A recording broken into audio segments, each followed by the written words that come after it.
December in Iceland. You're a child, 7 years old, maybe 8. And the sun set weeks ago. Not for the night, for the season. In Iceland, this far north, the winter sun barely clears the horizon. It rises around 11 in the morning. If you can call that rising, that feeble crawl into a sky that's barely lighter than night. It hangs there for a few pale hours, casting no warmth, offering no comfort. And then it disappears again by 3, leaving you in darkness that will last until the next morning. 20 hours of night, every single day. And the darkness isn't empty. The wind howls off the glaciers, carrying snow that cuts like glass, that finds every gap in your clothing, that makes your face burn with cold. The mountains that surround your village, those peaks you've known your whole life, the landmarks that orient your world, have become shadows against a blacker sky. Shapes that could be anything, shapes that could be moving. Your family huddles around the fire. The peat burns low. You have to conserve it, have to make it last. The sheep are penned in their shed, and you can hear them sometimes, bleating nervously, as if they sense something you can't. The doors are barred. The windows are shuttered. The food that has to last until spring is carefully rationed, counted, protected. This is the dangerous time, the dying time, the time when the world closes in, and the only thing between you and death is the walls of your home and the people inside it. And then your mother pulls you close.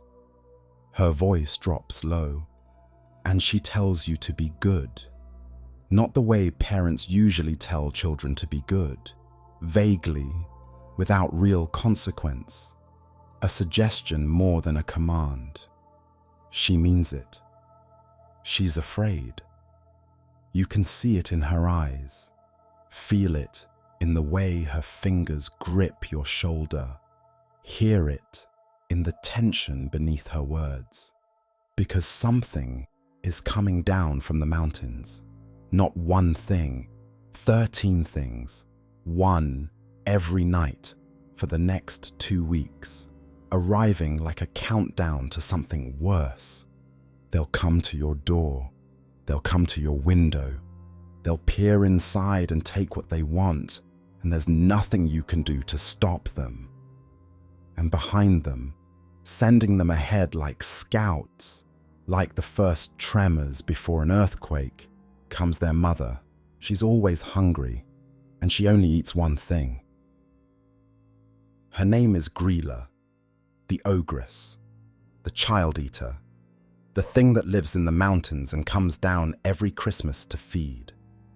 She's been part of Icelandic folklore for 800 years. Longer, probably. She's older than the written records, older than Christianity's arrival on the island, old enough that no one remembers a time when she wasn't there. Waiting, watching, hungry. The descriptions vary because every village told its own version, made her as terrifying as they needed her to be. But certain details appear again and again. She's enormous. A giantess, towering over houses, able to carry 12 children in the sack on her back without slowing down. Her face is hideous beyond description. Some say she has a nose that hangs to her chest, ears that droop to her shoulders, eyes that glow with malevolent hunger in the darkness. Her mouth is full of rotting teeth, blackened and broken, but still sharp enough to crack bones. She has 13 tails. Some versions say 15 hooves grow from each tail, and she uses them to grab children, to hold them tight while she stuffs them in her sack. Other versions give her 300 heads, each with 3 eyes, so she can see in every direction at once, so no child can hide from her gaze. She has cloven hooves instead of feet. She has horns like a goat or a devil. She smells of death and rot and the cold stone of her mountain cave. And she has a family, a husband, her third, the first 2 didn't survive, who lives with her in the cave. 13 sons who share her appetites, and a cat. a pet the size of a house with its own terrible hunger. Once a year, at Christmas, they all come down from the mountains together. The sons arrive first, one per night, then the cat, prowling behind them, and finally Gryla herself with her sack, with her hunger, with her ancient and insatiable need. She's coming for the children, the naughty ones, the ones who misbehaved. Before we continue, I want to ask you something.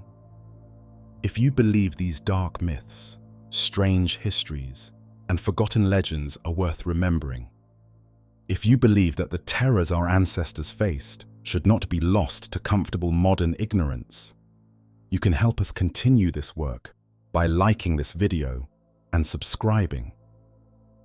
Your support keeps the candle lit. It allows us to keep exploring the shadows where history and horror intertwine.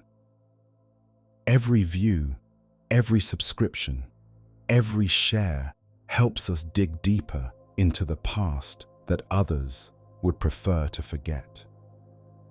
Tonight, we travel to Iceland, the island at the edge of the world, where winter lasts half the year and the old stories never died.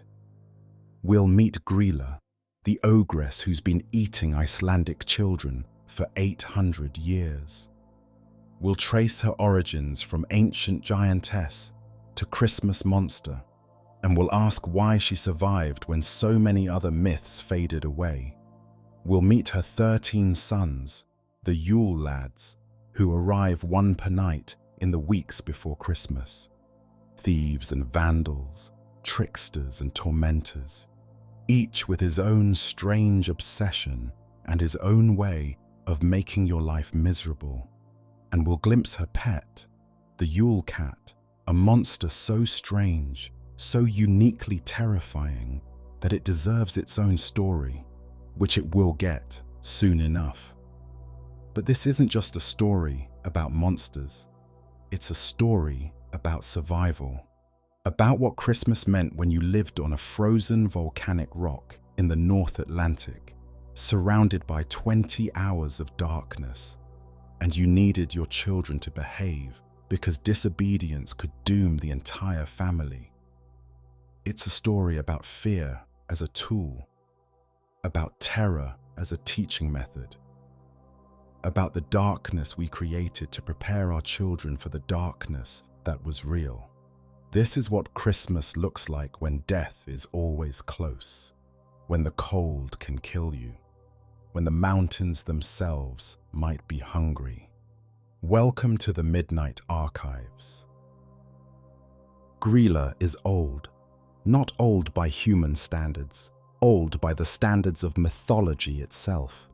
She appears in Icelandic sources as early as the 13th century, in the prose Edda compiled by Snorri Sturluson around 1220.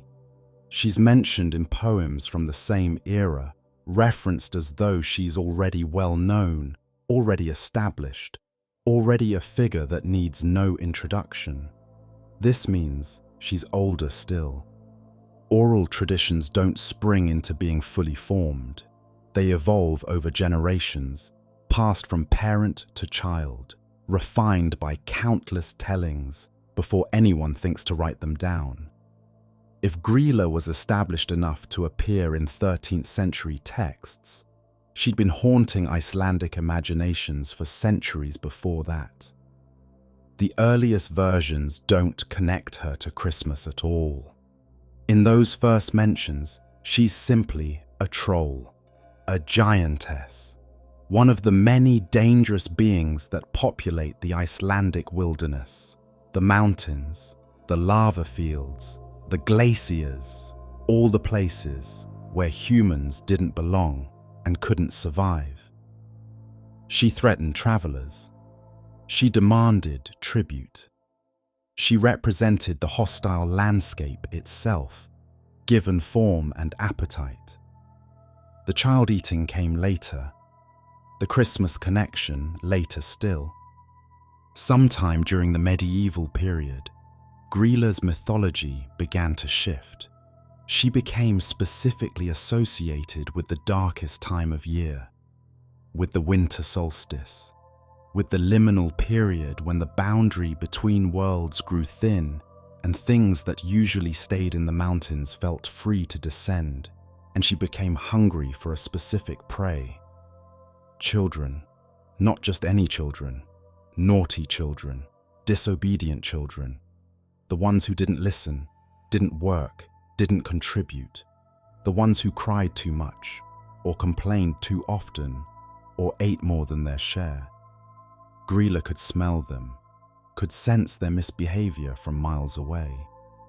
And when she came down from the mountains in December, those were the ones she was hunting.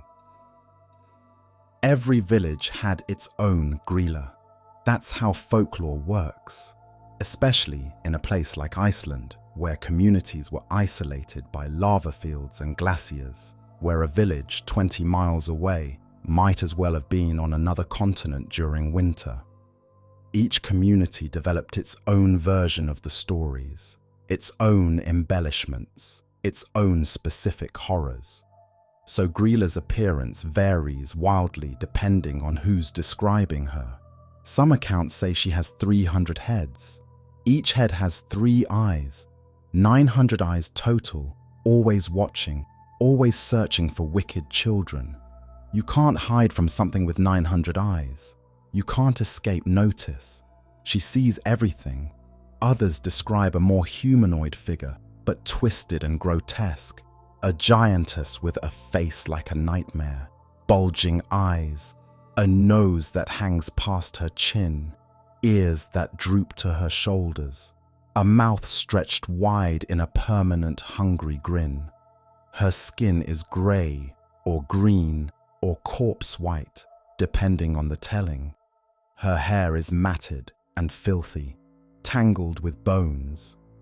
The tails appear in almost every version, 13 of them, sprouting from her back or her lower body, each one thick as a tree trunk and covered in hooves. 15 hooves per tail in some accounts. That's 195 hooves, all of them useful for grabbing, holding, trapping children who try to run. She carries a sack. This detail is universal. A massive bag made of rough cloth or animal hide, stained dark with something big enough to hold dozens of children. She fills it as she moves through the villages, snatching the naughty ones from their beds, from their doorsteps, from wherever she finds them. And she's always described as hideous, deliberately, aggressively ugly, as if her physical form is a manifestation of her moral nature, corruption made visible, evil that you can see. But here's the thing about Gryla's appearance that matters most. She's scary enough to work. 800 years of Icelandic children have been terrified into good behavior by the thought of her. The details might vary, but the fear is consistent. That's the point. That's always been the point. Gryla only eats one thing, not sheep, though Iceland has plenty of those. Not fish, though the seas around the island are rich with them. Not adults, though they'd provide more meat. Children, specifically naughty children. This is the core of her mythology, the detail that transforms her from generic monster into something more psychologically interesting. She's not random, she's not indiscriminate. She has standards, rules, a moral framework, however twisted. She can smell misbehavior, can sense it from her cave high in the mountains. When December comes and the darkness deepens, she begins to sniff the air. Somewhere down in the valleys, children are being lazy. Children are being disrespectful. Children are crying when they should be quiet, eating when they should be fasting, complaining when they should be grateful. She makes a list, checks it twice, and then she comes. The children who've been good have nothing to fear. Grýla will pass right by their houses, won't even glance at their windows. They're invisible to her, protected by their virtue, their obedience, their usefulness. But the naughty ones, she takes them back to her cave.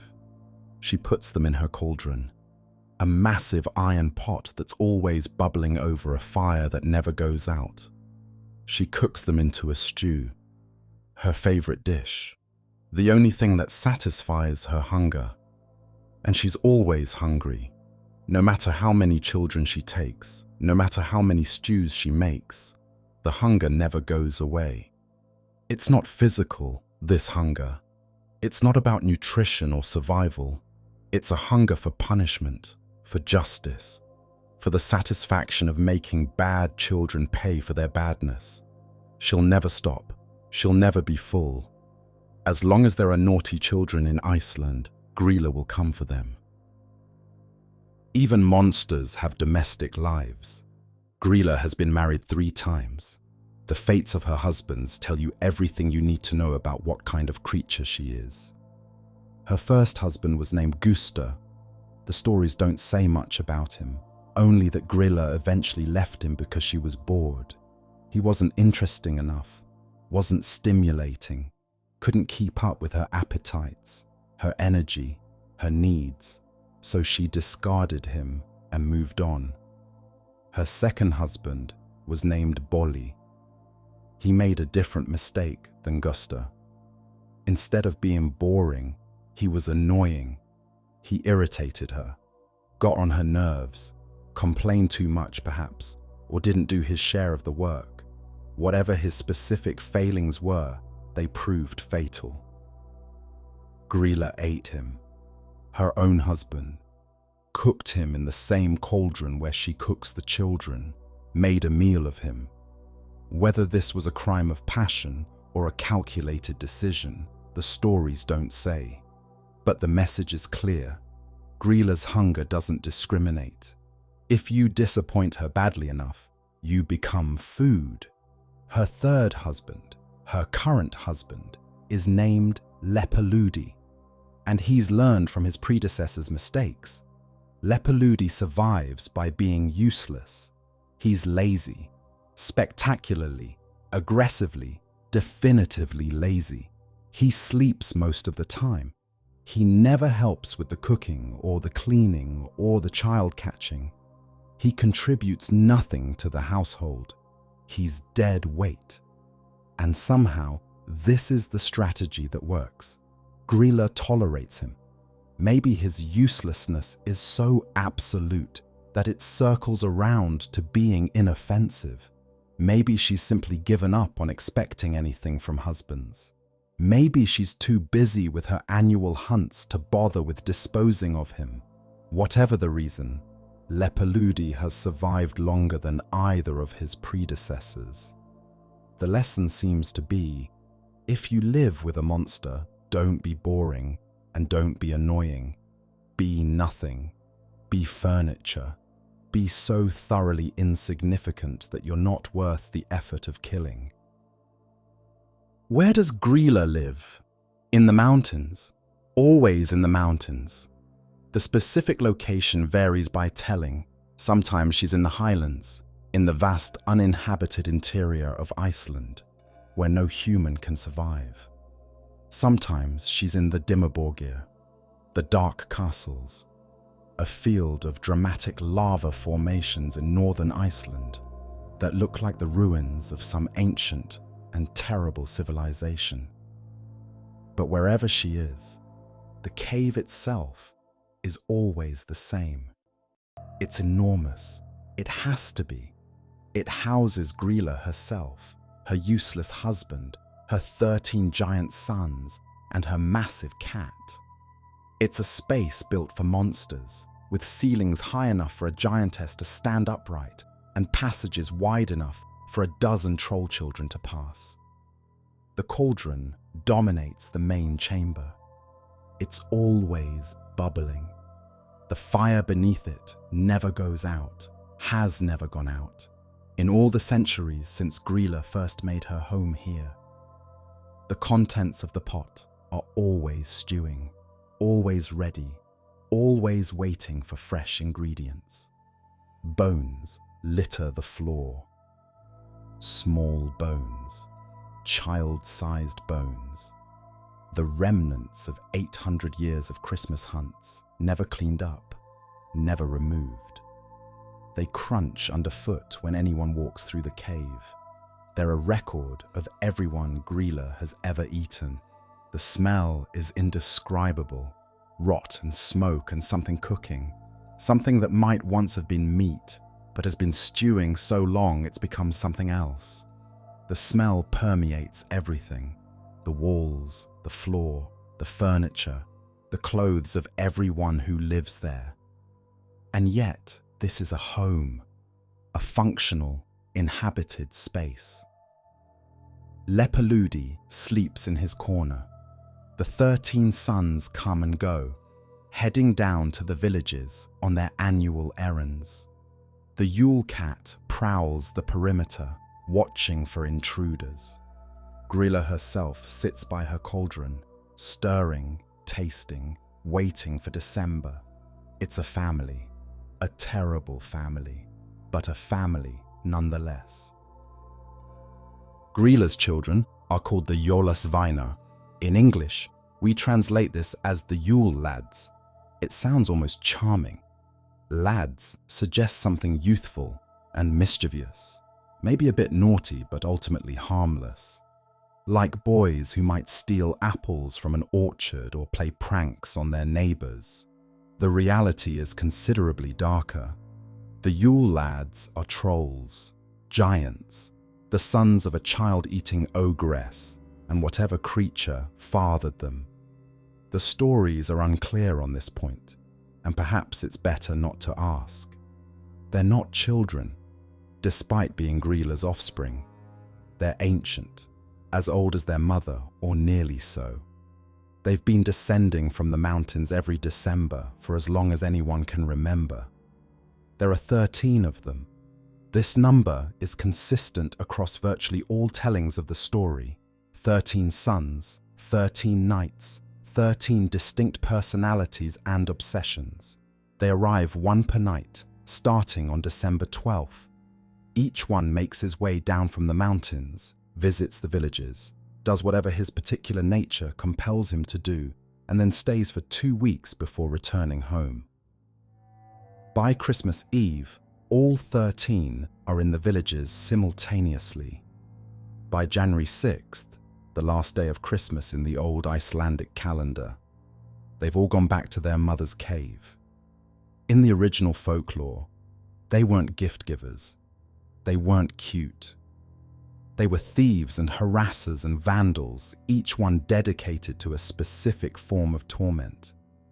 They came to take things, to break things, to make life harder for people who were already struggling to survive. Each one has a name. Each name describes his particular obsession. And together, they form a catalogue of everything that could go wrong in an Icelandic household during the hardest time of year. The first Yule lad arrives on December 12th. His name is Stekja, sheep coat clod. He's obsessed with sheep. Not eating them, necessarily, just harassing them. He sneaks into the sheep sheds and tries to drink milk directly from the ewes. He bothers them, chases them, disrupts their rest. In a subsistence farming community, this isn't a minor annoyance. Sheep were essential to Icelandic survival. Their milk, their meat, their wool, everything depended on keeping them healthy and calm. A creature that terrorized the sheep was threatening the family's entire livelihood. But Stekja has a weakness. His legs are stiff as wooden posts, impaired, inflexible, unable to move quickly. The sheep can usually escape him. He's more nuisance than threat, but he's the first warning that the Yule lads have begun their descent. December 13th brings Gilljagor, Gully Gork. He hides in gullies and ditches, waiting for his chance to sneak into the cowshed. His target is simpler than Sterkjasthaus. He wants the foam that rises to the top of the milk pails. He'll steal into the barn while the family sleeps, skim the cream and disappear before dawn. Again, not violent, but in a world where every calorie counted, where dairy products were essential to surviving the winter, a creature that stole your cream was stealing your survival. December 14th, Stufa, stubby. He's unusually short, even for a creature from this family of giants. His obsession is pans, specifically the crusts left on pans after cooking.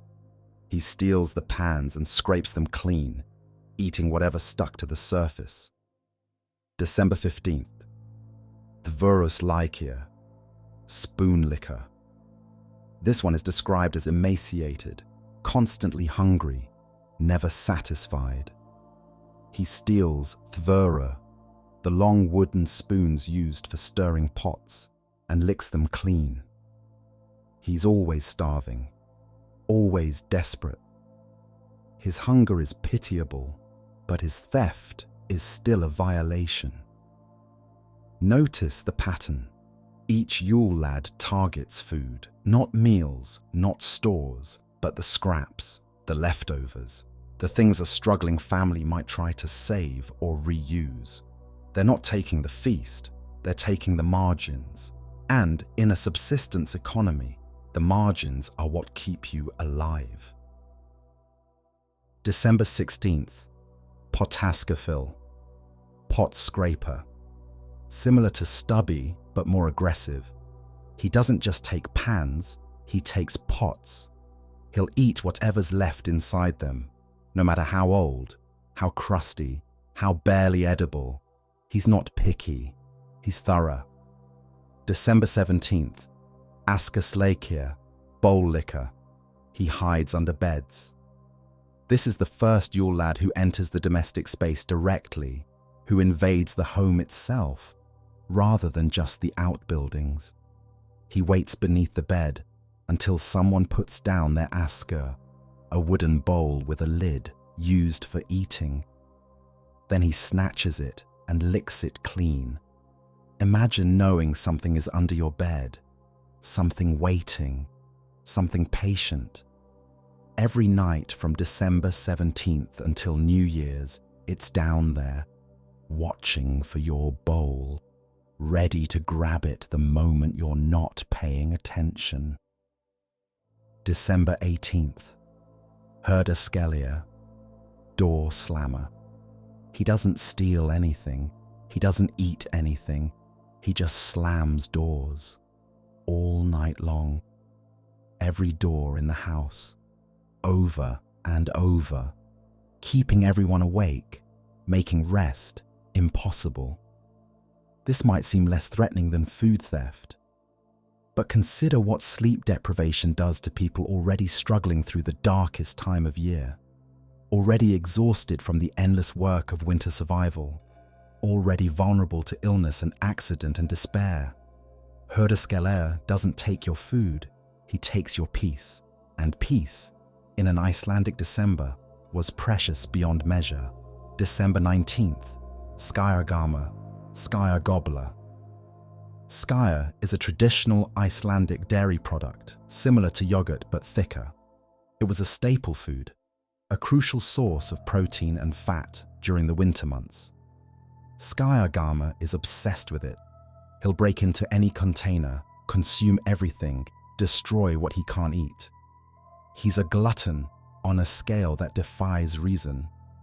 The middle four are more invasive than the first. They enter your home. They hide in your private spaces. They disrupt your sleep. They take your most important foods. The siege is escalating. December 20th, Bugnakrakia, sausage swiper. He hides in the rafters. Most Icelandic homes smoked their meat in the rafters, hanging sausages from the beams to cure in the smoke that rose from the fire. Bugnakrakia waits up there, silent and patient, and snatches sausages whenever he gets the chance.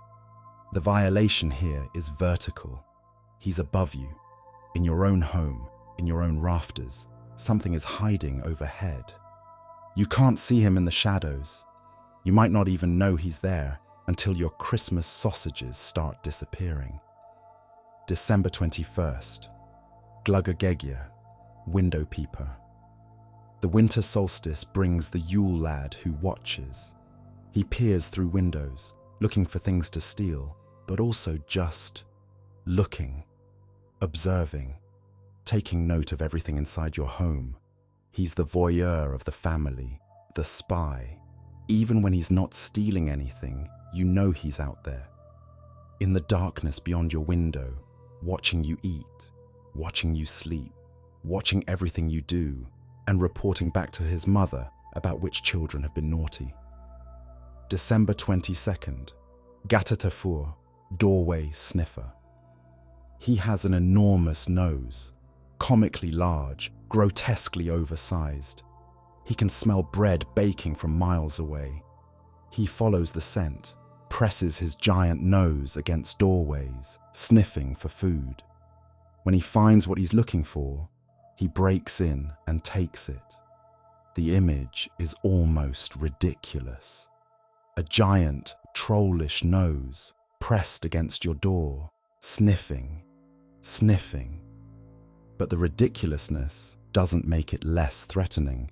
He will find your bread, he will take it, and there's nothing you can do except hope he doesn't smell whatever you've hidden away.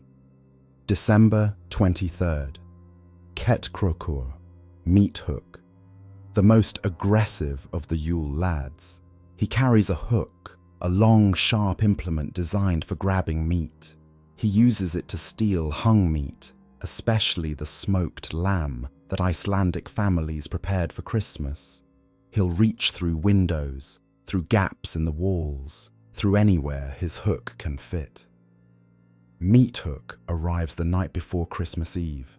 He's the final escalation before the holiday itself, the most invasive, the most violent, the most threatening. He doesn't just take your food, he comes armed. Christmas Eve, the darkest night, the culmination of 13 nights of visitation. And Kotasnikir arrives, the candle stealer. He's the last of the Yule lads, and his obsession might seem the strangest of all. He follows children to steal their candles. He wants the light. In modern Iceland, with electric lights everywhere, this seems almost quaint. But in old Iceland, candles weren't just convenient. They were precious.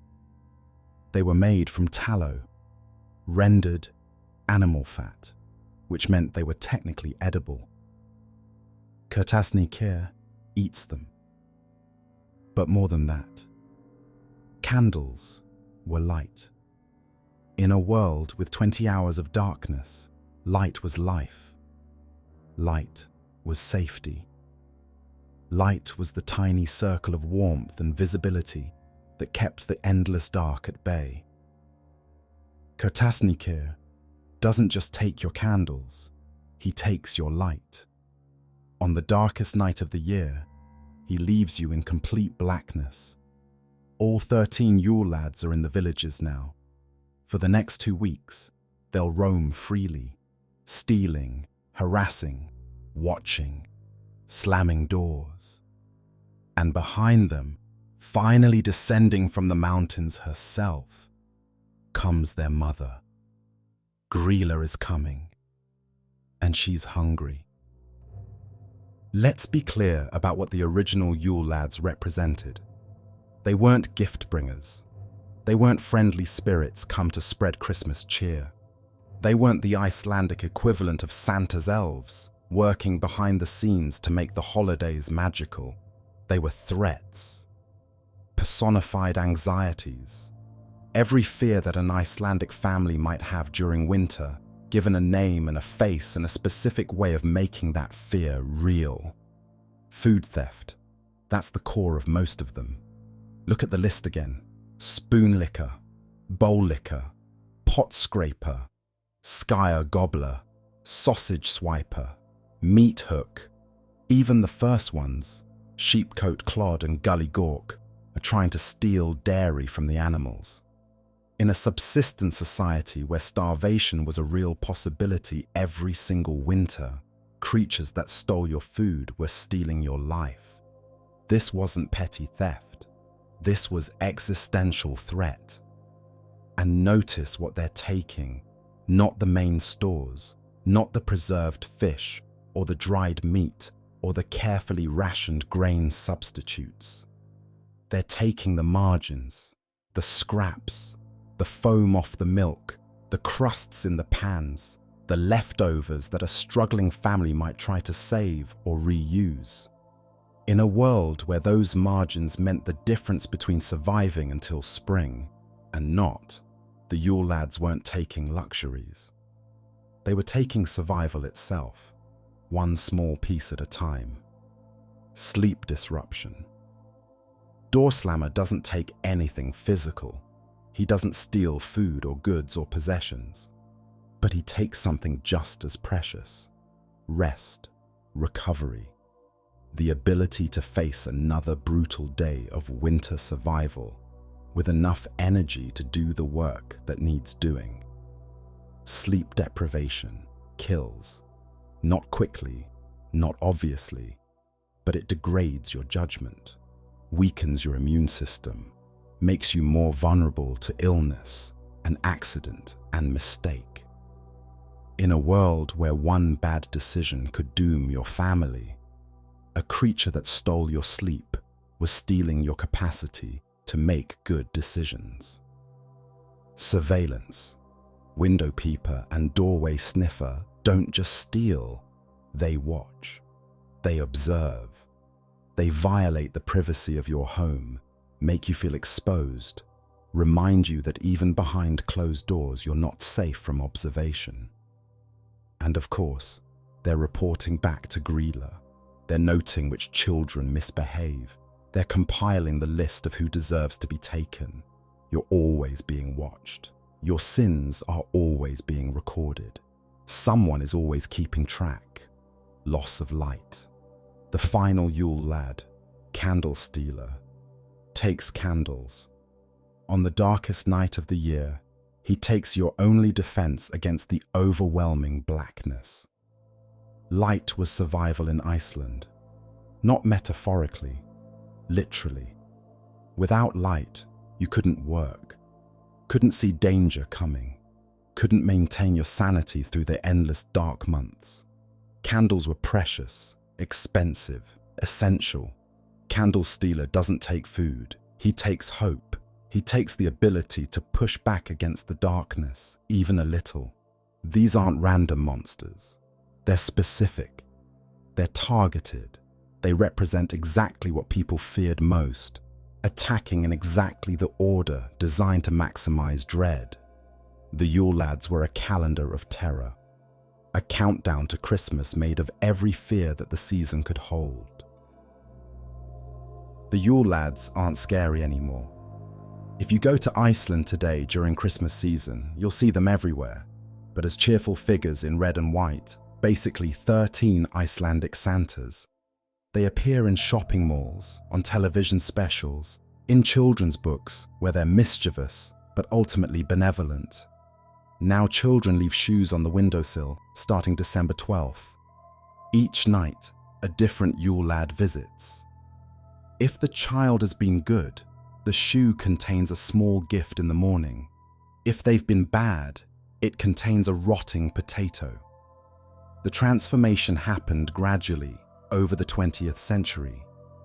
Part of it was Danish influence.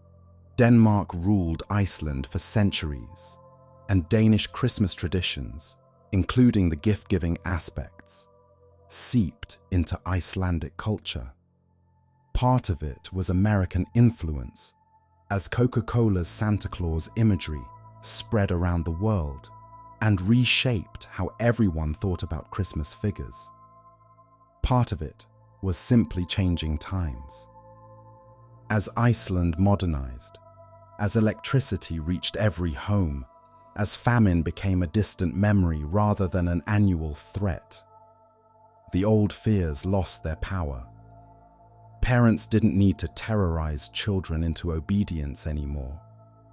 The monsters could become friendly, but the old versions haven't been forgotten.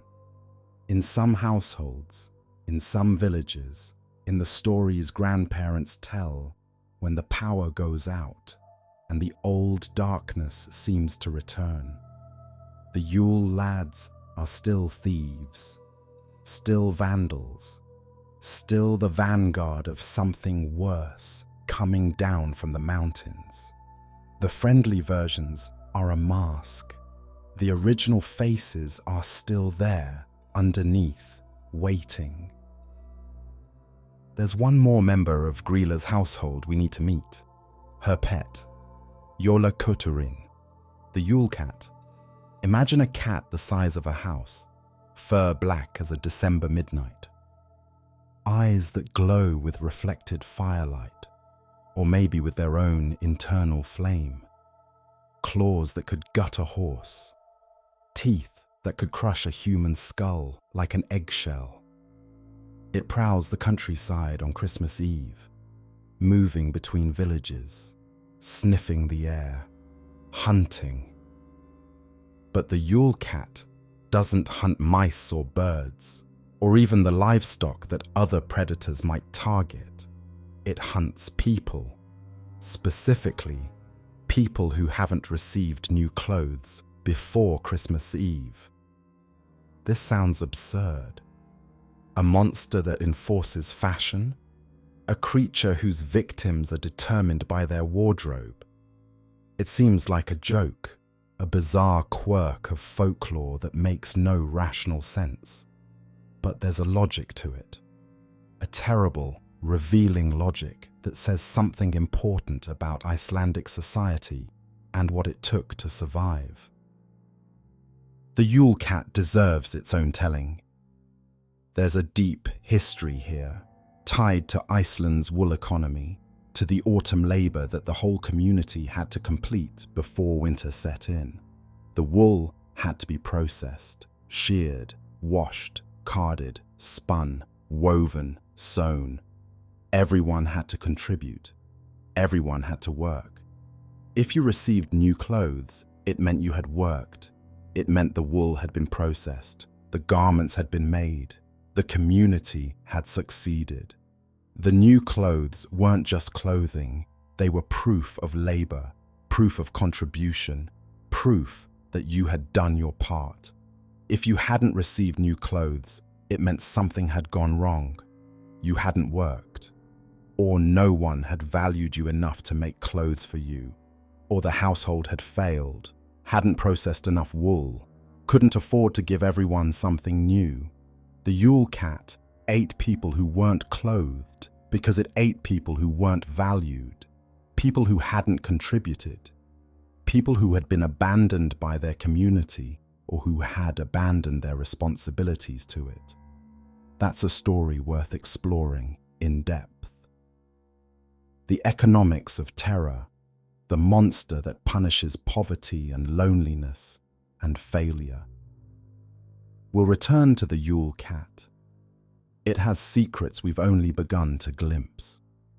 For now, know that it prowls behind Gryla and her sons, the final member of the family, the last threat in a season full of threats. And if no one loved you enough to give you something new to wear, it will find you. To understand these monsters, you have to understand the darkness. Iceland sits just below the Arctic Circle. In December, the sun barely rises. In Reykjavik, the capital, the southernmost major settlement on the island, you might get 4 or 5 hours of grey twilight. Not sunshine, not clear daylight, just a gradual lightening of the darkness, a brief interlude of deep grey before the black returns. In the north of the country, even less. In some places, the sun doesn't clear the mountains at all. You might see a glow on the horizon, a suggestion that somewhere, beyond the peaks, daylight still exists. But it doesn't reach you. For weeks at a time, you live in night. And this isn't the soft darkness of a cloudy evening in more temperate climates. This is absolute, profound. A darkness so complete that you can lose yourself walking the short distance from your house to your barn. A darkness that swallows landmarks, erases paths, turns the familiar world into something alien and hostile. Imagine what that does to the human mind. We evolved on the African savanna, where day and night were roughly equal year-round. Our biology expects light. Our circadian rhythms depend on it. Sunlight triggers the release of serotonin, the neurotransmitter that regulates mood. It suppresses melatonin, the hormone that makes us sleepy. It tells our bodies when to wake, when to sleep, when to eat, when to be alert. When the light disappears for months at a time, all of this goes wrong. Modern research has documented the psychological toll of Icelandic winters. Depression rates spike dramatically. Anxiety increases. People describe a kind of lethargy that makes it hard to work, hard to move, hard to think clearly. There's even a specific Icelandic term, skamdegistunglindi, short day heaviness, for the weight that descends when the darkness comes. Our ancestors didn't have a word for it, didn't have psychologists to study it or medications to treat it. They just lived it. Every single year, watching the light drain from the world and feeling something drain from themselves in response. They huddled around fires that couldn't push back the dark.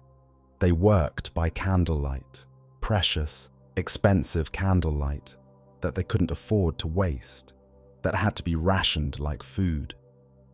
They slept more than humans usually sleep, because what else could you do when you couldn't see? And in that darkness, they told stories about the things that lived in it, gave the darkness names and faces, made it into something they could understand, even if they couldn't defeat it. Iceland is an island. This is obvious, but the implications are profound. It sits alone in the North Atlantic, roughly 1,000 kilometers from Norway, nearly 3,000 from mainland Europe. Look at a map of the region and you'll see it.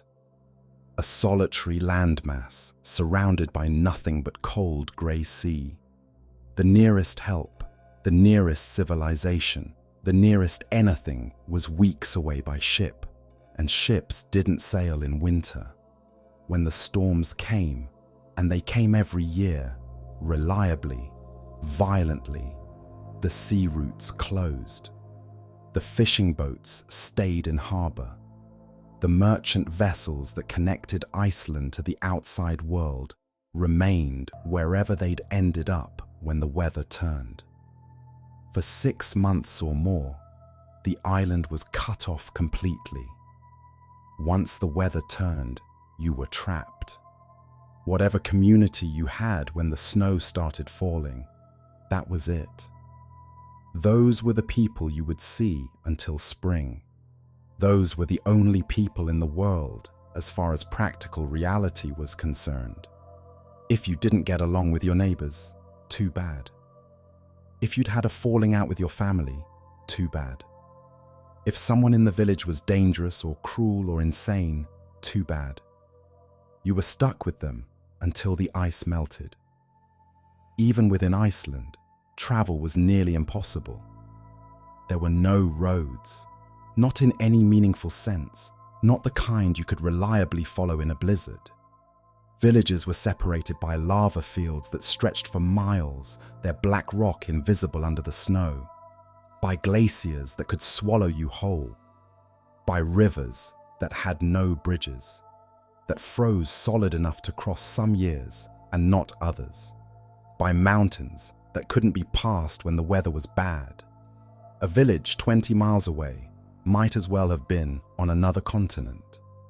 This isolation bred a particular kind of resilience, Icelanders learned to solve their own problems because there was no one else to solve them. They developed their own legal system, their own literature, their own ways of doing everything, because they couldn't rely on the outside world for guidance or support. But it also bred a particular kind of fear, because if something was out there, something in the mountains, something in the darkness, something hungry, no one was coming to help you. You faced it alone. You and your family, your village, your tiny circle of firelight against the infinite dark. The monsters of Icelandic folklore are isolation monsters. They come when you're vulnerable, when you're cut off, when there's no escape and no rescue. They know you can't run. They know no one will hear you scream. They take their time, because time is all they have. Grýla doesn't rush. She comes down from the mountains slowly, sending her sons ahead one by one, letting the dread build. She knows you're not going anywhere. She knows you'll be right where she left you when she finally arrives. That's what isolation means. That's what being trapped means. The monster can afford to be patient. Iceland couldn't grow grain. This single fact shaped everything about survival on the island, everything about the culture, everything about the stories they told. The soil was volcanic, thin, rocky, poor in nutrients. The climate was brutal, too cold for most of the growing season, with a winter that lasted more than half the year. The winds were relentless, tearing at anything that tried to grow above the ground. Crops that thrived elsewhere, wheat, barley, rye, the staples of European civilization, simply wouldn't survive. For most of human history, civilization meant grain, agriculture meant farming. But Iceland had to find another way. So Icelanders adapted. They became shepherds instead of farmers. They survived on what the harsh land could actually provide: sheep that could graze on the sparse vegetation, fish that filled the waters around the island, dairy products from the animals they managed to keep alive. They gathered what they could: seabirds and their eggs from the cliffs, berries in the brief summer, seaweed from the shores, lichens and mosses when nothing else was available.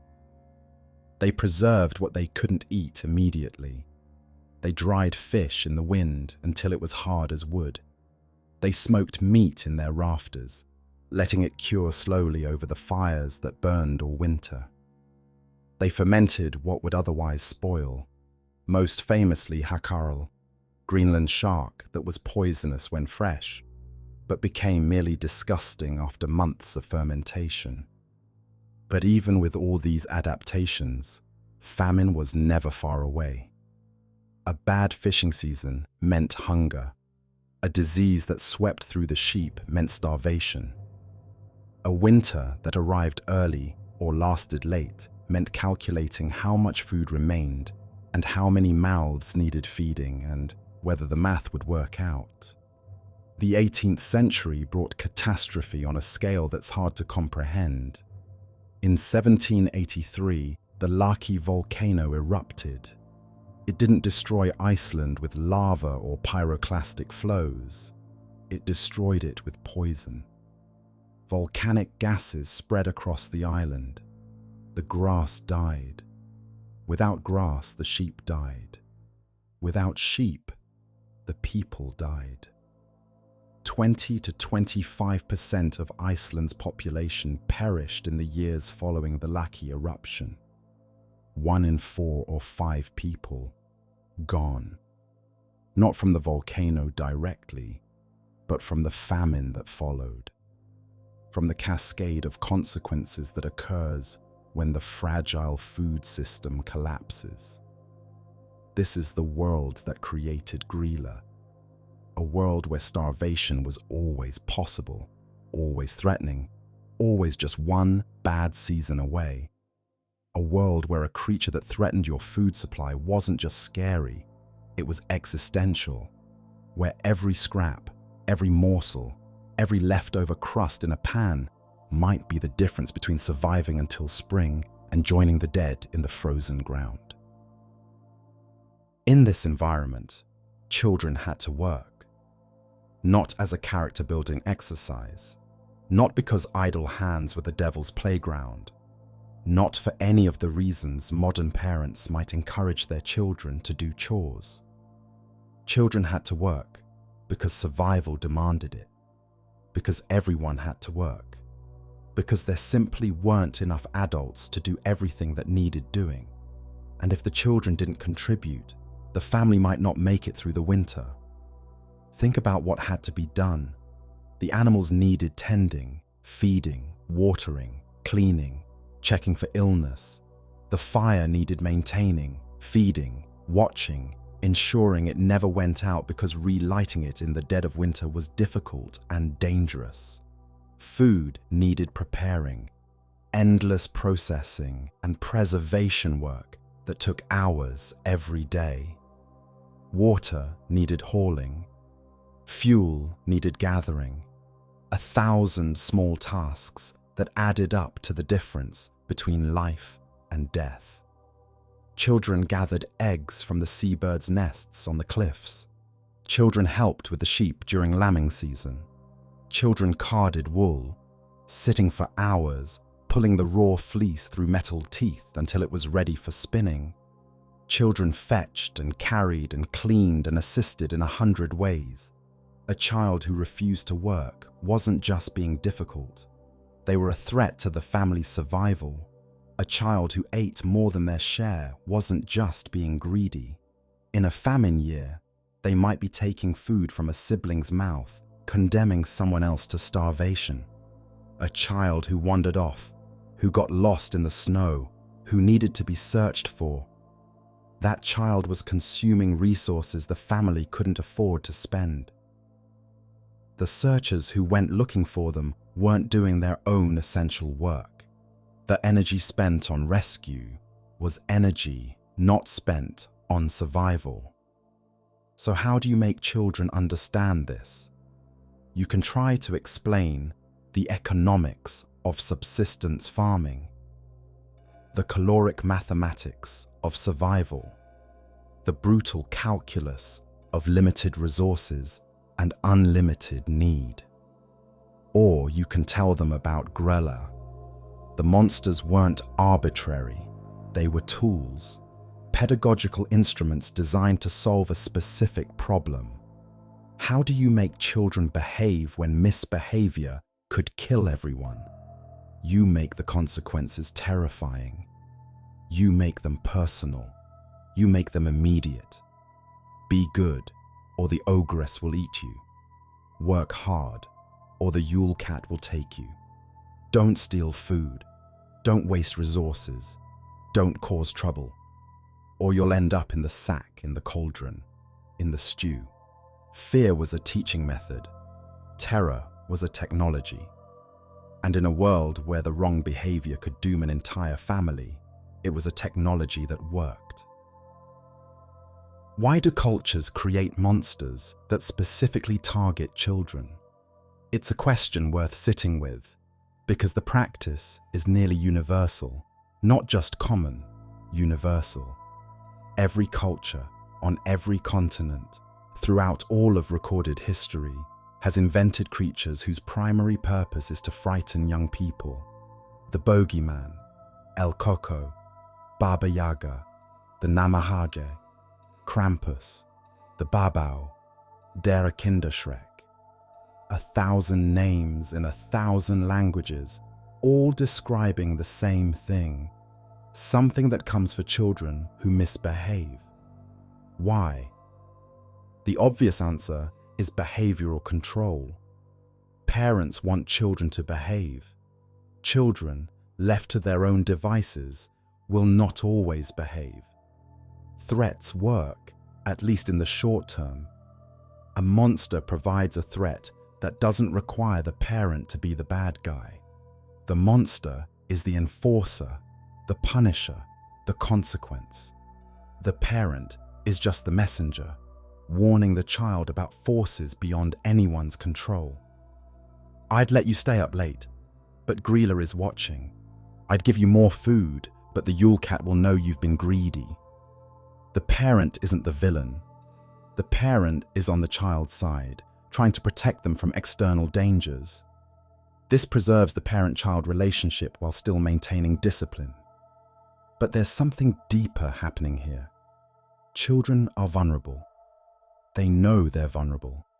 From the moment they become aware of themselves as separate beings in a larger world, they understand that they're small and the world is large and things exist that could hurt them.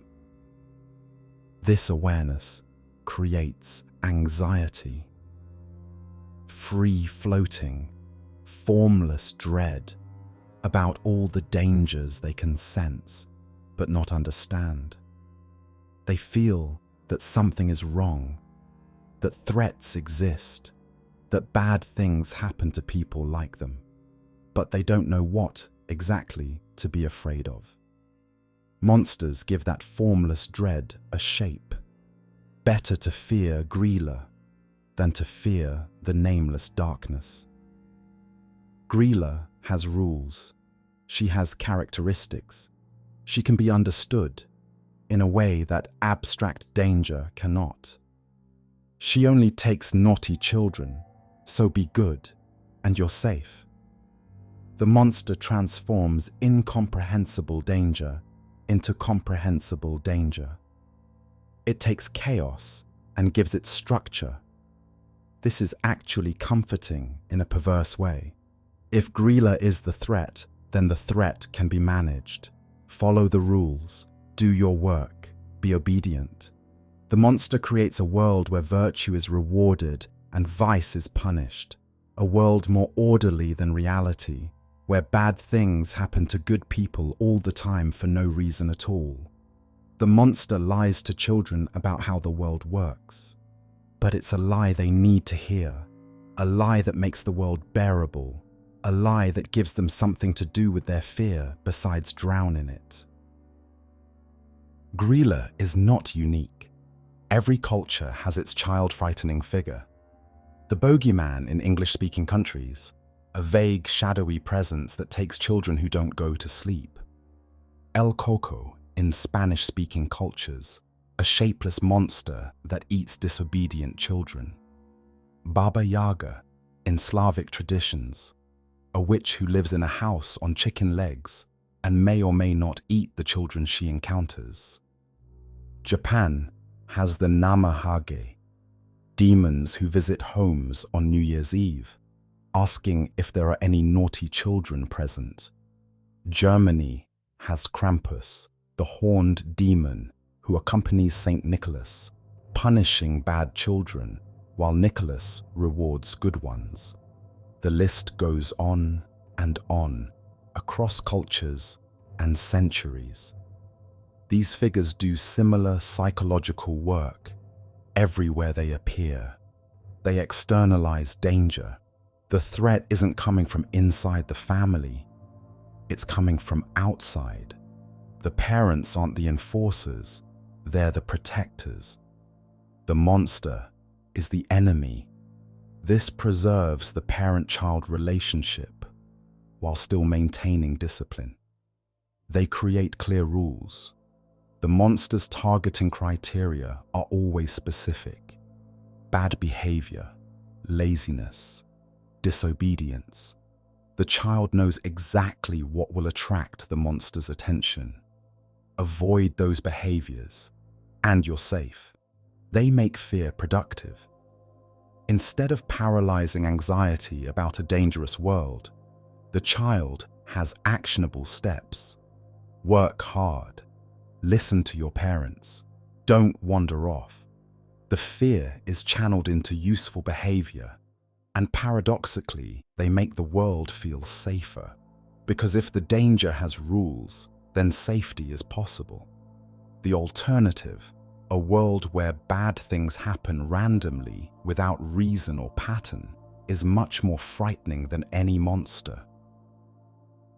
In 1746, something unusual happened.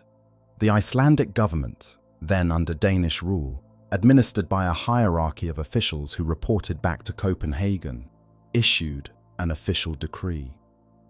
A law. An actual piece of legislation addressing a very specific issue. Parents were forbidden from using Grýla and the Yule lads to frighten their children. Stop and consider how strange this is. A government with wars to fight and taxes to collect and disputes to adjudicate took time out of its busy schedule to ban a folk legend. To tell parents they couldn't use a particular story as a parenting technique. To legislate the boundary between acceptable and unacceptable terror. Why would anyone bother? Because the terror had gotten out of control. The stories had worked too well. Children weren't just being scared into good behavior, they were being traumatized. They were having what we would now call panic attacks, anxiety disorders, psychological breakdowns. They were refusing to sleep, refusing to eat, refusing to function. Some of it was probably the natural consequence of telling children that monsters would eat them, but some of it was escalation. Parents competing to tell the scariest version, details getting darker with each retelling. Gryla accumulating horrors the way a rolling snowball accumulates snow. By 1746, the authorities had seen enough. Something had to be done. But here's the thing about the decree. It didn't work. You can't legislate away fear. You can't ban a story that serves a vital purpose. The government could issue all the decrees it wanted, but in the long winter darkness, when children needed to behave and parents needed tools to make them behave, Gryla was still there. The stories continued, maybe more quietly, maybe behind closed doors, maybe with a wink and a nudge, technically complying with the law while preserving the tradition.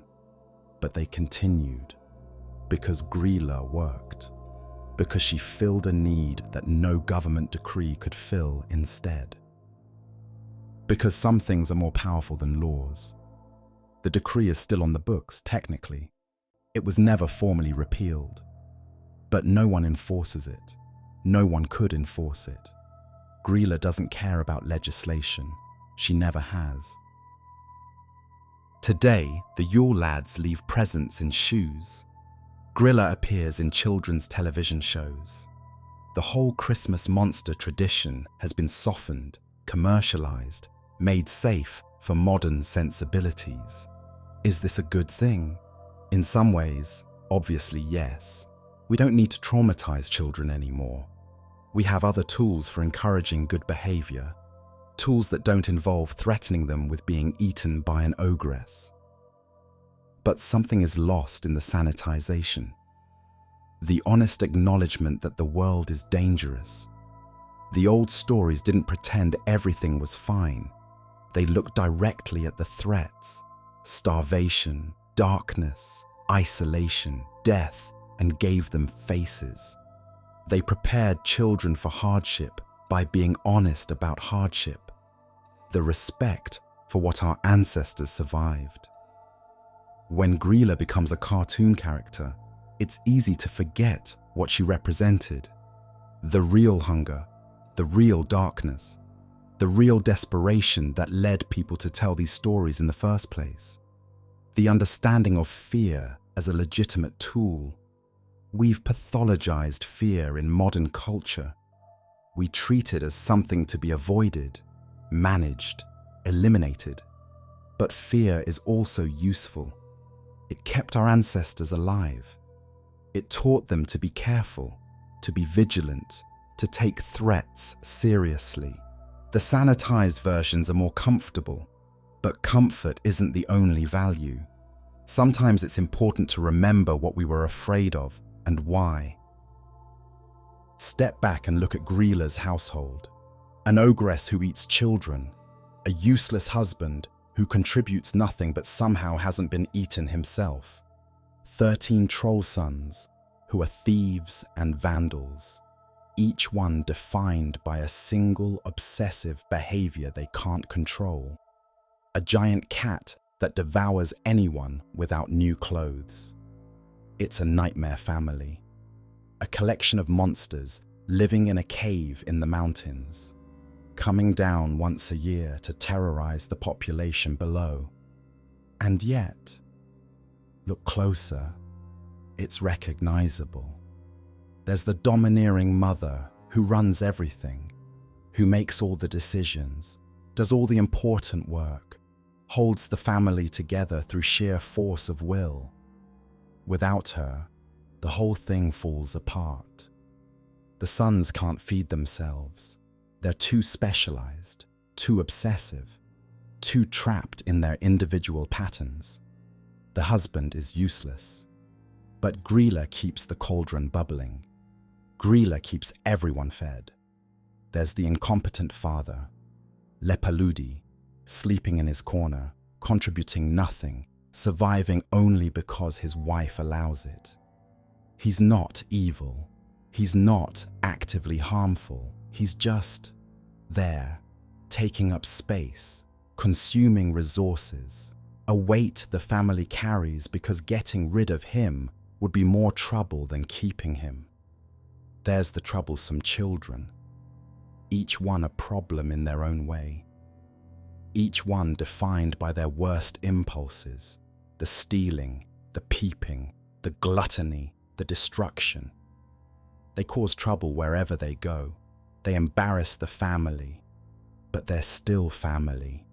They still belong to the household, still come home to the cave, still sit around their mother's cauldron.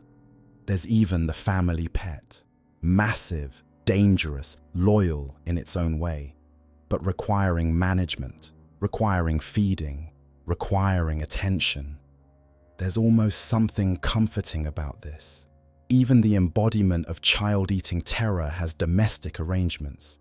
Even monsters deal with lazy spouses and troublesome kids and pets that create problems.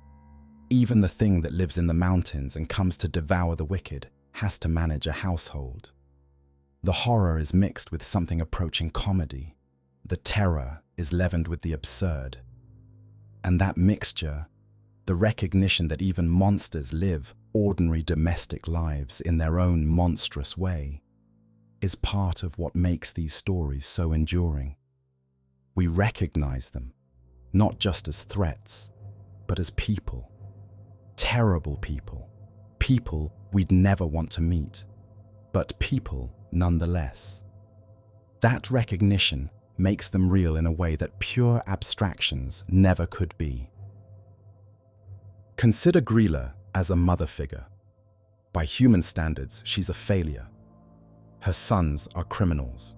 Her parenting produced 13 distinct forms of antisocial behavior. She's eaten at least one husband and terrorizes children across the country. But by troll standards, maybe she's actually competent. She feeds her family. The cauldron is always full. Her sons don't starve, even though their individual obsessions suggest they're not very good at providing for themselves. Pot scraper eats crusts. Spoon licker licks spoons. These aren't creatures capable of hunting or farming or sustaining themselves. But their mother makes sure they eat. Their mother keeps the household running. Their mother is the reason they've survived for centuries. She's also the reason they go out into the world at all. The annual descent from the mountains is a family tradition. Gryla sends her sons ahead, scouts or heralds, preparing the way for her own arrival. She's organized their chaos into a system.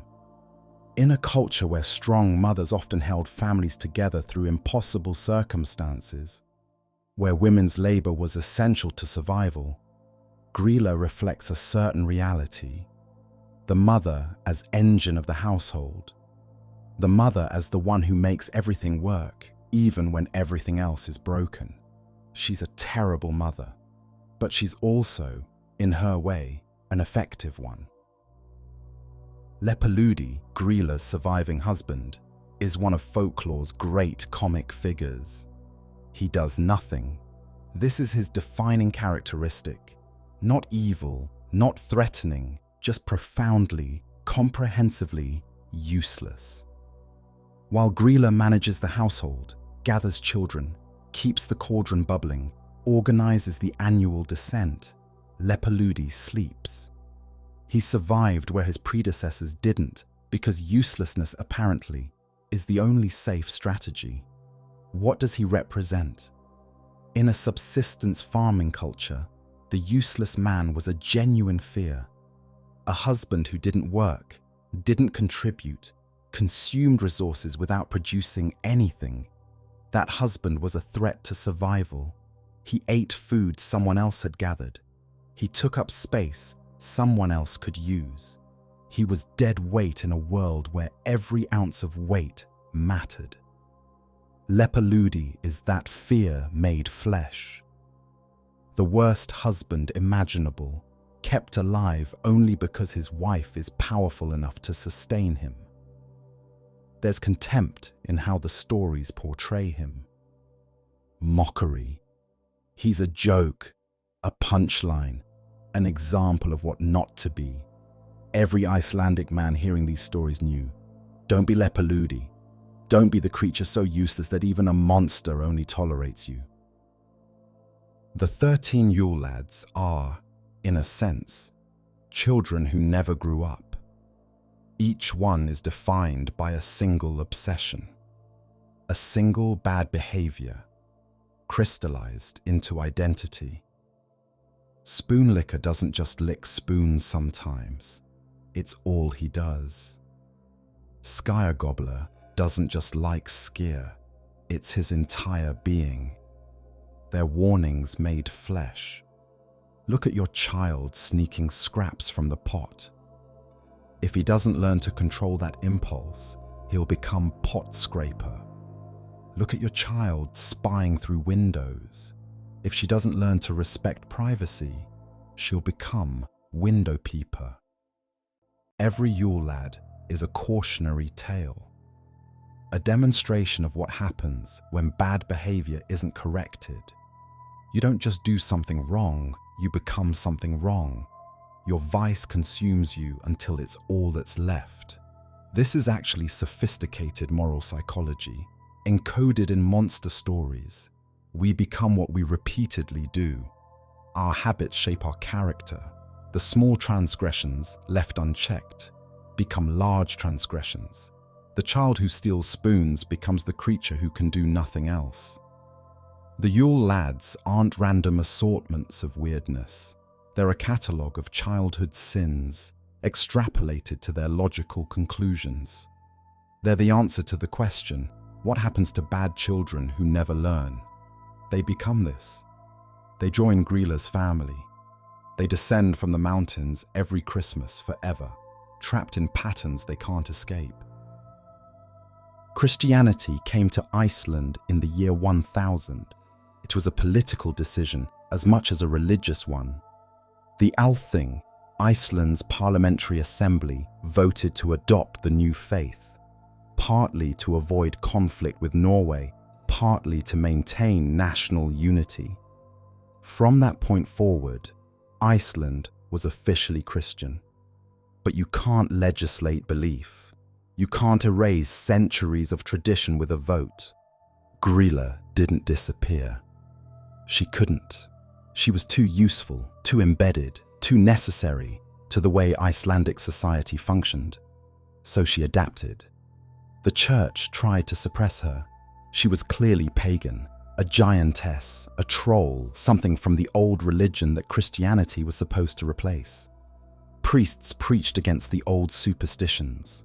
They warned that believing in monsters was incompatible with proper Christian faith. But the people kept telling the stories. Maybe they shifted the framing slightly. Maybe Gryla became more of a bogeyman and less of a literal belief. Maybe parents told the stories with a wink, technically complying with church teachings while preserving the cultural tradition. Whatever the mechanism, Grýla survived. The Christian centuries came and went, and the Ogress remained in her mountain cave, waiting for December. Some things are older than any religion. Some fears go deeper than theology can reach. In 1550, Iceland converted again, this time to Lutheranism. The Reformation swept through Northern Europe, replacing Catholic traditions with Protestant ones, stripping churches of their ornamentation, emphasizing scripture over tradition. Iceland, still under Danish rule, followed where Denmark led. The Lutherans were, if anything, even more hostile to folk traditions than the Catholics had been. They saw Gryla and her kin as superstition at best, demonic influence at worst. They preached against the old stories with renewed vigor. And again, they failed. The stories continued. Parents kept frightening their children. The Yule lads kept descending every December. Gryla kept coming for the naughty ones. Why? Because the church couldn't offer an alternative. It could condemn the old fears, but it couldn't replace them. It couldn't provide a different mechanism for making children behave. It couldn't change the fundamental reality of Icelandic life, the darkness, the isolation, the hunger, the desperate need for every family member to contribute. Gryla served a purpose. She filled a need, and until something else could fill that need, she would remain. The Reformation passed. The Lutherans settled in, and in the mountain caves, the Ogress stirred, as she always had, as she always would. Something strange happened in the 20th century. As Iceland modernized, as electricity arrived in even the most remote villages, as roads connected communities that had been isolated for centuries, as famine became a memory rather than an annual threat, Gryla and the Yule lads didn't fade away. They transformed. The Danish and American influence turned them friendly. The Yule lads became gift givers, leaving candy in shoes instead of stealing food from pantries. Gryla became a cartoon character, still scary but in a fun way, like a Halloween decoration rather than a genuine threat. The traditions that had terrified generations of children became cute, commercialized, safe for shopping malls and television specials. But here's the strange part. They also became official. The Yule lads were formally incorporated into Icelandic Christmas celebrations. The government, the same government whose predecessors had once tried to ban these figures, now promoted them as tourist attractions.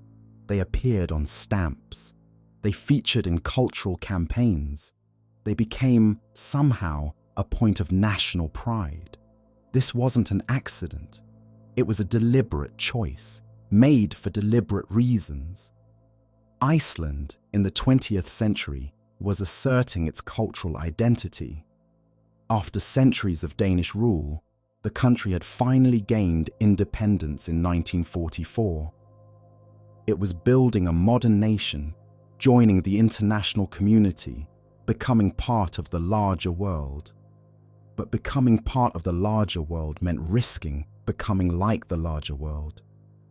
American culture was everywhere. Coca-Cola, Hollywood movies, Santa Claus in his red suit. Danish traditions lingered from centuries of colonial rule.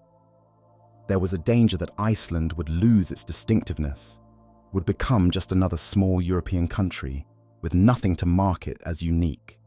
The Yule traditions offered an alternative. They were strange. They were dark. They were completely unlike anything else in the world. No other country had a child-eating ogress who came down from the mountains every Christmas. No other country had 13 trolls who arrived one per night to steal your food and slam your doors. No other country had a giant cat that devoured people for not having new clothes. These traditions couldn't be mistaken for Danish Christmas, or American Christmas, or anyone else's Christmas. They were purely, uniquely, unmistakably Icelandic. So the monsters became a brand, a way of saying, we are not like other places. Our traditions are our own. Even our Christmas terrors belong to us alone. The child-eating ogress became a symbol of national identity. Strange how that works. In recent decades, something interesting has happened. While the friendly Yule lads dominate the shopping malls and children's television, red suits and white beards, mischievous grins and bags full of presents, a counter-movement has emerged. Artists and storytellers are returning to the original traditions, the scary versions, the versions that actually frightened people. It started quietly. A few authors writing horror novels that featured Gryla as a genuine threat. A few artists creating images of the Yule lads that emphasized their trollish nature rather than their Santa-like transformation. A few parents, perhaps feeling nostalgic, telling their children the old versions of the stories. Then it grew. Horror movies featuring Grýla began to appear, not just in Iceland, but internationally.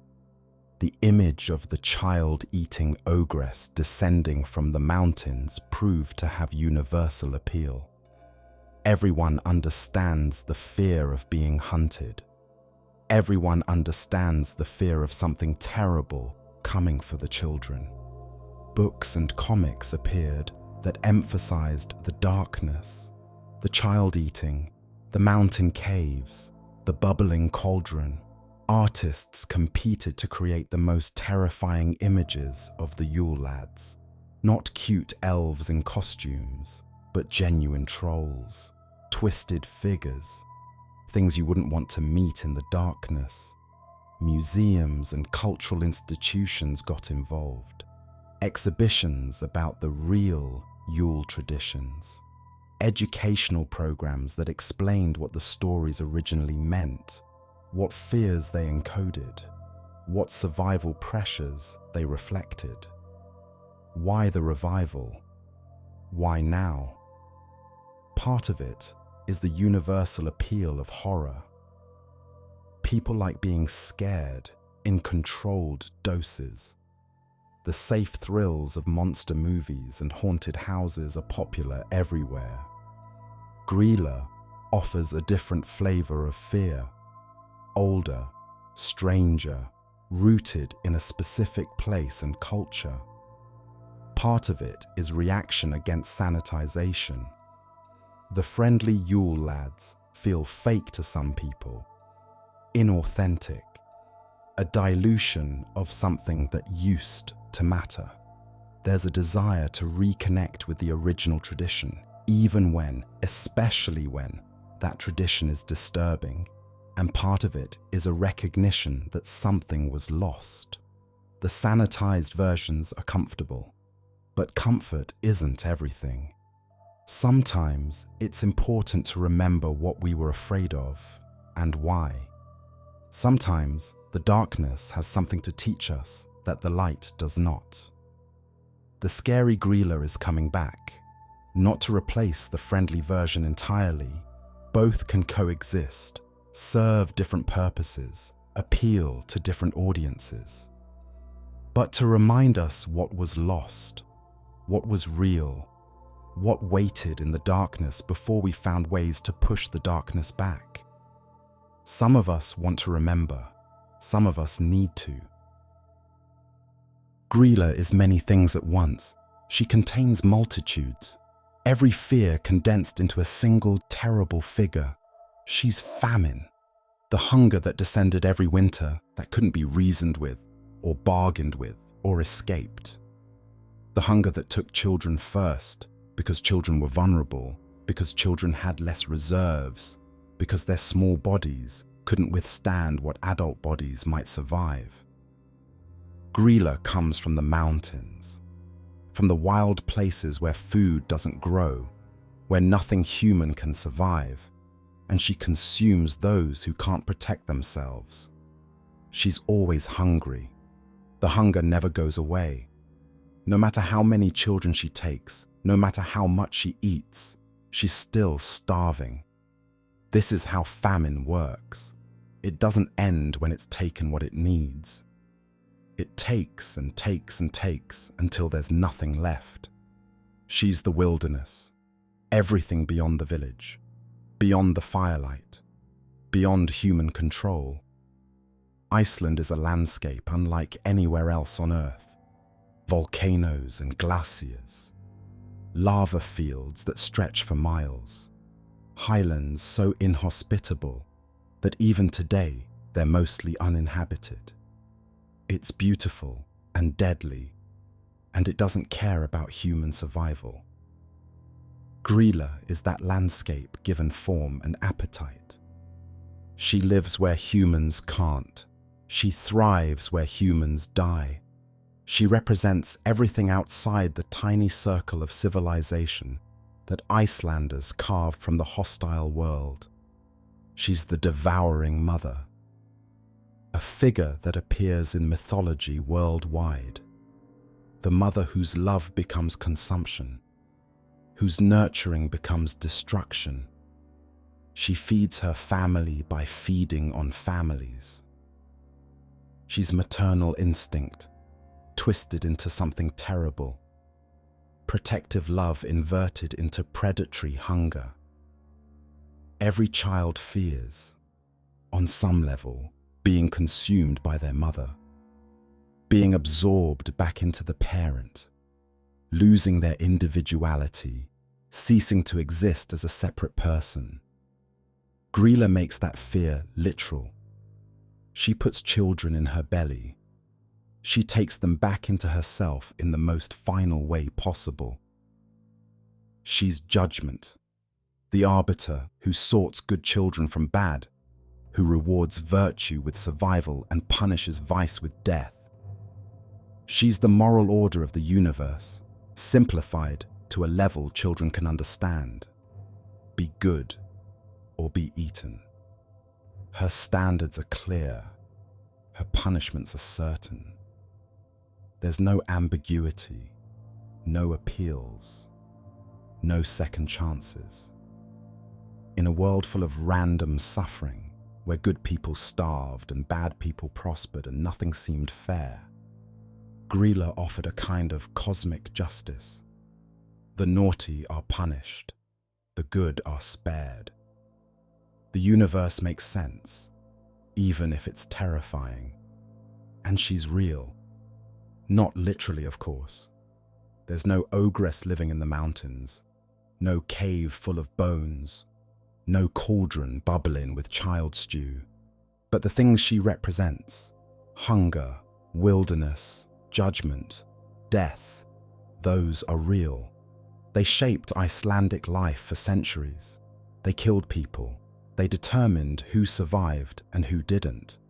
Gryla is a symbol, but she's a symbol of things that actually existed, things that still exist, somewhere, waiting, things we've pushed back but never truly defeated. The Yule lads are death by increments. They don't arrive all at once in a single overwhelming assault. They come one per night, each one taking something small. A little cream from the cowshed, a few scraps from a pan, a night's sleep, disrupted by slamming doors, a candle snatched from a child's hand. Individually, none of these thefts seems catastrophic. A family can survive losing some cream.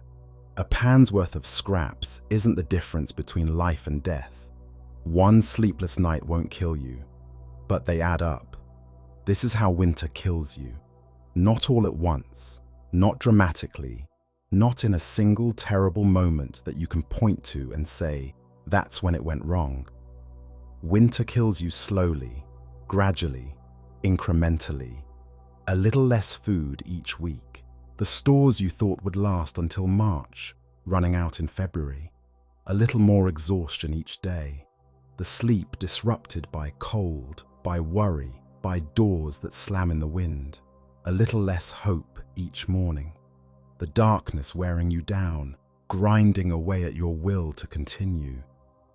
The margins shrink. The reserves dwindle. The buffer between surviving and not surviving gets thinner and thinner. And then, somewhere in February or March, when you've already survived so much, when you've made it through the worst of the darkness, when you think you might actually see spring, something small goes wrong, something that wouldn't have mattered in October, something that would have been manageable in November. But by now, there's nothing left. No reserves. No margin for error. The final straw arrives. And it's not the straw that kills you. It's everything that came before. All those small losses accumulated over months, adding up to one fatal shortage. The Yule Lads are that process made visible. They're the countdown to catastrophe, given names and faces. They show you how disaster happens, slowly, gradually, one theft at a time, until there's nothing left to take. They're also escalation. Look at the progression. The first Yule Lads target the outbuildings, the sheepcote, the cowshed, spaces adjacent to the home but not inside it. Then they move closer, into the house itself, then into personal space, hiding under beds, lurking in rafters. Then they bring tools, weapons. Meathook arrives with his hook, ready to take by force what the others took by stealth. And finally, on Christmas Eve, Candlestealer arrives. He doesn't take food, he takes light, the last defense against the darkness. Each Yule Lad is worse than the last. Each night brings something closer, something more invasive, something more threatening. By the time the last one arrives, you've been under siege for 2 weeks. You're exhausted, depleted, worn down by 13 nights of harassment and theft. You're ready for whatever comes next, and what comes next is Gryla. The monsters tell us what survival required, not what it requires now, what it required then. The virtues encoded in these stories aren't modern virtues, they're survival virtues. Skills and attitudes that kept people alive in conditions we can barely imagine. Obedience. The naughty children are the ones who get eaten. The good children, the ones who do what they're told, who don't question authority, who follow instructions without arguing, are safe. This sounds oppressive to modern ears. We value independence, critical thinking, questioning authority. We raise children to challenge assumptions and think for themselves. But in a world where following instructions could literally save your life, where don't wander off meant don't freeze to death in a blizzard, where don't eat the extra food meant don't starve your siblings, obedience wasn't oppression. It was survival, industry. The Yule Cat eats people who haven't received new clothes, which means people who haven't worked. The autumn labor of wool processing had to be completed before winter set in. Shearing the sheep, washing the wool, carding it, spinning it, weaving it, sewing it. Everyone had to contribute. Everyone had to do their share. Laziness wasn't a personal failing in this context. It wasn't a minor character flaw to be gently corrected. It was a threat to everyone. If you didn't do your work, the wool didn't get processed, the clothes didn't get made, and people went into winter unprotected. Community. You couldn't survive alone. This is the unspoken assumption behind all these stories. The individual who doesn't contribute, who takes more than they give, who puts their own needs above the group's, that individual threatens everyone. The monsters enforce community standards. They punish those who fail to pull their weight, who don't participate in the collective labor, who think they can free ride on others' efforts. The naughty child isn't just bad for themselves. They're bad for everyone around them.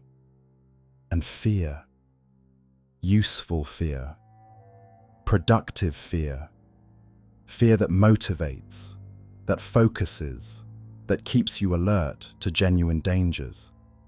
The monsters taught children to be afraid of the right things in the right ways, not paralyzed with terror, but vigilant, not anxious about everything, but specifically concerned about specific behaviors with specific consequences. These aren't modern virtues. We don't value unquestioning obedience anymore. We've built societies where that kind of obedience enables terrible things. We don't need every child working to ensure the family's survival. We have machines for that. We've individualized in ways that would have been fatal in old Iceland. But the monsters remember what it used to take. They preserve the old values, encoded in horror. They're a record of what survival required when survival was never guaranteed. We've moved on. We've evolved. We've built a world where the old rules don't apply. But the monsters haven't forgotten. And somewhere in our bones, neither have we. Why did Iceland produce these particular monsters? Other northern cultures have winter spirits. Other isolated peoples have developed supernatural explanations for the dangers they faced. But there's something specific about Gryla and her kin, something uniquely Icelandic, that sets them apart. Part of it is the landscape. Iceland is unlike anywhere else on Earth. Volcanic, unstable, unpredictable. The Earth itself feels alive here, not in a comforting way, but in a threatening one. Geysers erupt without warning. Hot springs boil next to glaciers. The ground can open up and swallow you, literally, in volcanic fissures that appear without warning. The landscape breeds a particular relationship with danger. You can't pretend Iceland is safe. You can't ignore the threats. They're too visible, too constant, too obviously present. The mountains aren't just beautiful, they're where avalanches come from. The glaciers aren't just impressive, they're where people disappear. The earth isn't just ground, it's thin skin over molten rock. If monsters existed anywhere, they would exist here. The landscape demands them. Part of it is the isolation. No other European country was quite so cut off, quite so alone. The sea voyage from Norway was dangerous, even in good weather. Communication with the outside world was sporadic and unreliable. For much of Iceland's history, the island might as well have been on another planet. This isolation bred self-reliance, but also loneliness. A cultural understanding that no help was coming. That whatever you faced alone. The monsters of Icelandic folklore reflect this. They don't come from outside. They live here. They're part of the land.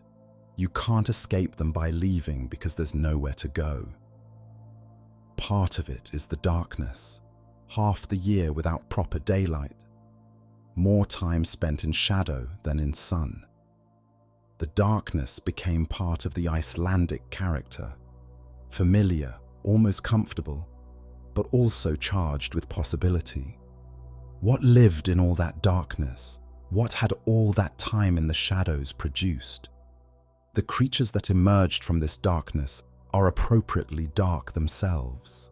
Not the gentle spirits of sunnier climates, not the playful fairies of Celtic tradition.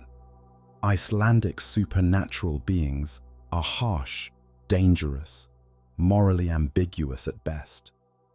They suit their environment.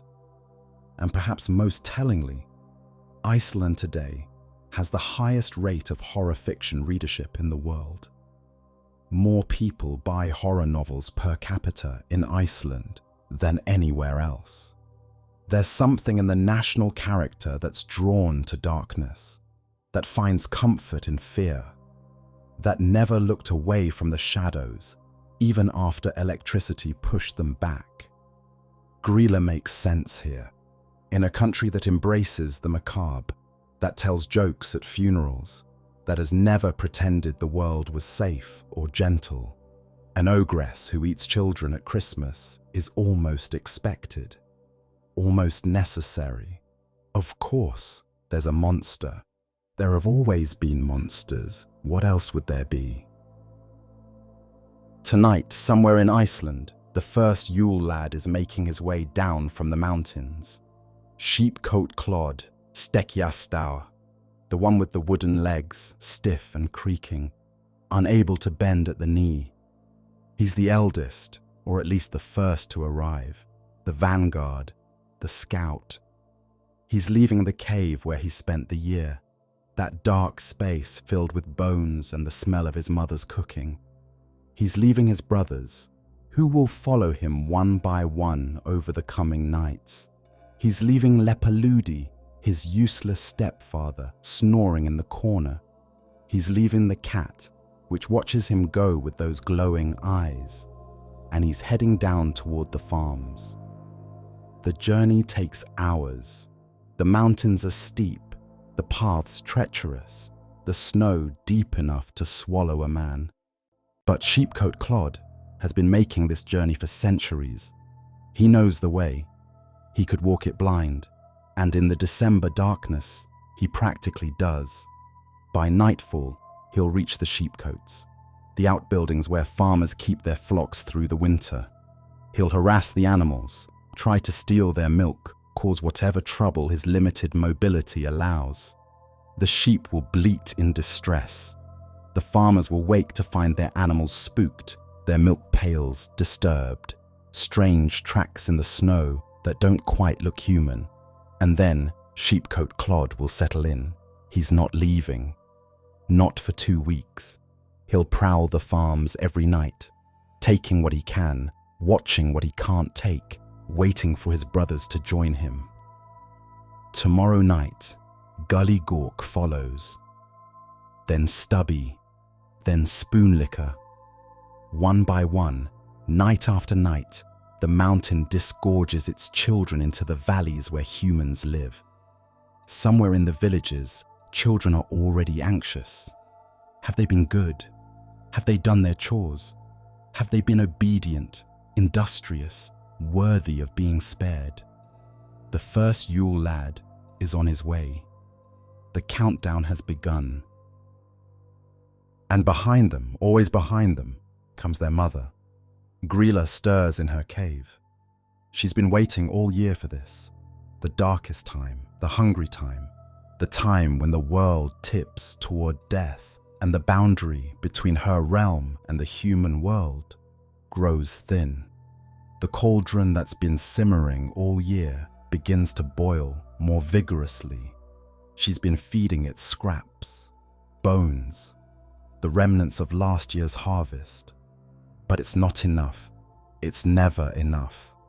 The cauldron demands fresh meat. The hunger demands satisfaction. She rises from wherever she rests. The stories don't describe her sleeping quarters, perhaps because imagining Gryla asleep is too intimate, too human. She stretches her terrible body. She sniffs the air. She can smell them already. The naughty ones, the disobedient, the lazy and the cruel and the wasteful. Their sins have a scent, and that scent carries for miles. And Gryla's nose has had centuries to learn how to track it.